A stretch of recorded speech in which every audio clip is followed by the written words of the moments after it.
Shalom Aleichem, vamos fazer nossa abordagem semanal. Não vou falar muito sobre a Parashá, porque essa Parashá é muito clara. Ela começa dizendo que depois da morte dos dois filhos de Aharon, que nós já sabemos do relato sobre eles, o que aconteceu,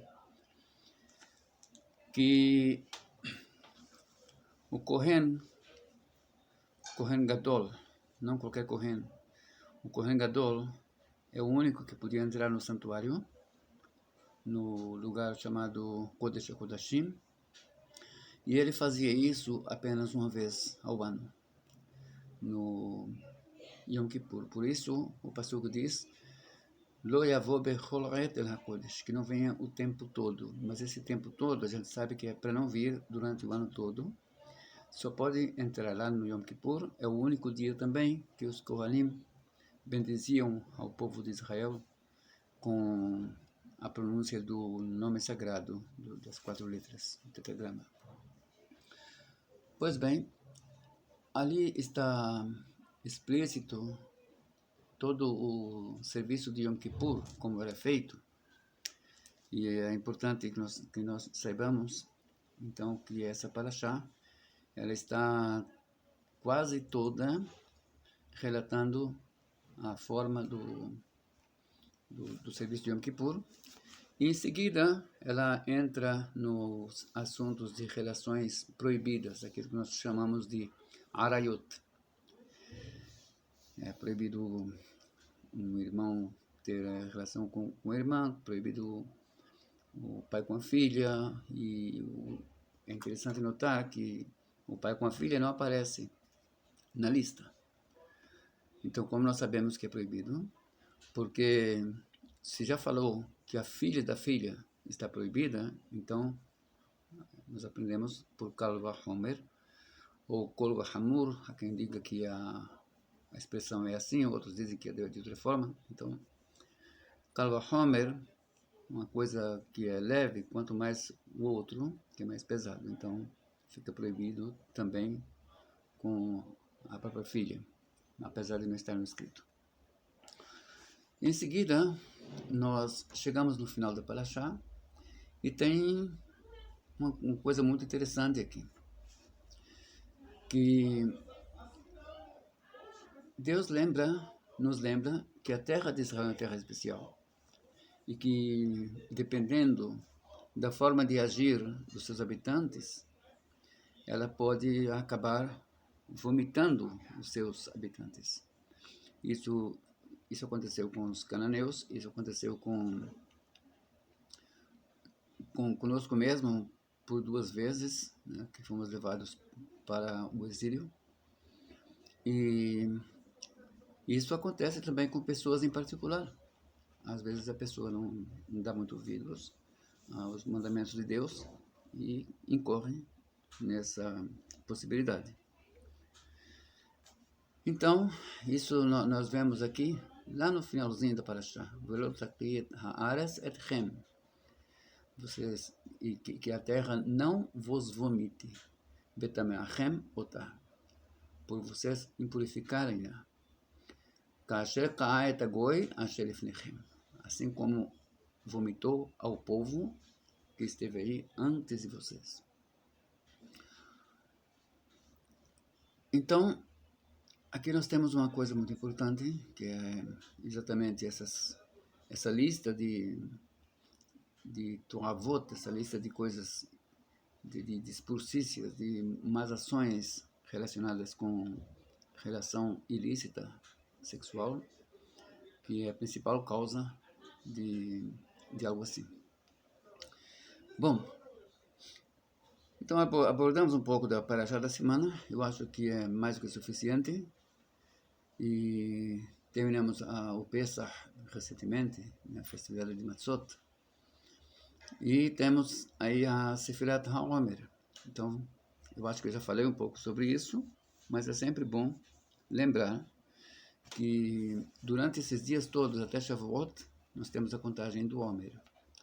E essa contagem do Homer, ela começa na segunda noite de Pesach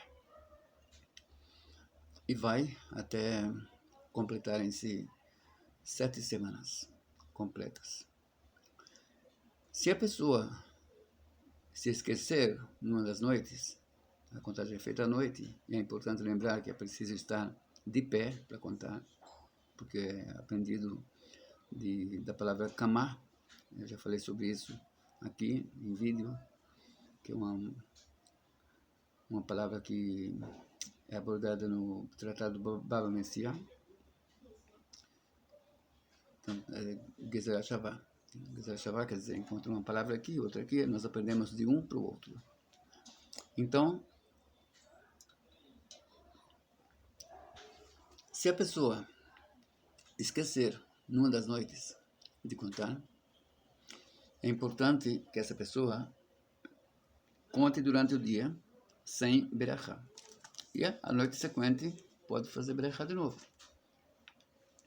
Mas se a pessoa esqueceu completamente, esqueceu de noite, esqueceu durante o dia, e anoiteceu, aí ele se lembrou, não contei Sefirat HaOmer.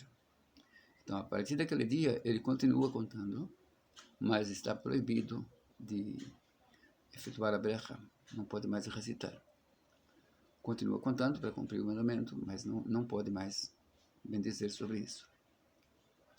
Outra coisa importante, a partir do primeiro dia de Pesach, nós começamos a fazer o pedido sobre o orvalho. O orvalho na terra de Israel é muito importante. Lembrando que nós começamos essa petição, nós temos que fazer a lembrança do orvalho no começo da oração, na segunda berachá. Mashib Haruach, aquele que faz os ventos, né, que os ventos estejam em movimento, o Morid Hatal, e derrama o orvalho sobre a terra. E desde o começo de Pesach até o final de Shemini Atzeret, o final de Sukkot, o último dia depois de Sukkot, que é uma festa à parte, nós dizemos Mashiv Haruach, Morid Hatal. A partir do Shemini Atzeret, nós falamos Mashiv Haruach, Morid HaGeshem, até o primeiro dia de Pesach. E aí tem uma coisa interessante, que para quem está na terra de Israel, o tempo é mais curto para começar a falar de novo, fazer a petição da chuva. É um tempo curto que começa no dia 7 de Heshvan. Heshvan é o mês que sequente ao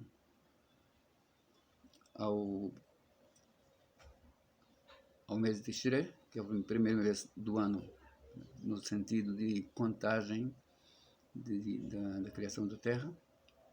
E a partir daí, na terra de Israel, já começam a dizer a petição sobre Geshem, petição sobre chuva, que vem lá no meio da Amidah, que não estou me referindo à segunda berachá, e nem à lembrança da chuva. Só a petição. A petição no meio da Amidah é feita na terra de Israel a partir do dia 7 de Heshvan. E no Sidur hispano-português tem uma data marcada pelo calendário gregoriano. Dia 4 ou dia 5 de dezembro. Interessante, porque essa data em calendário gregoriano?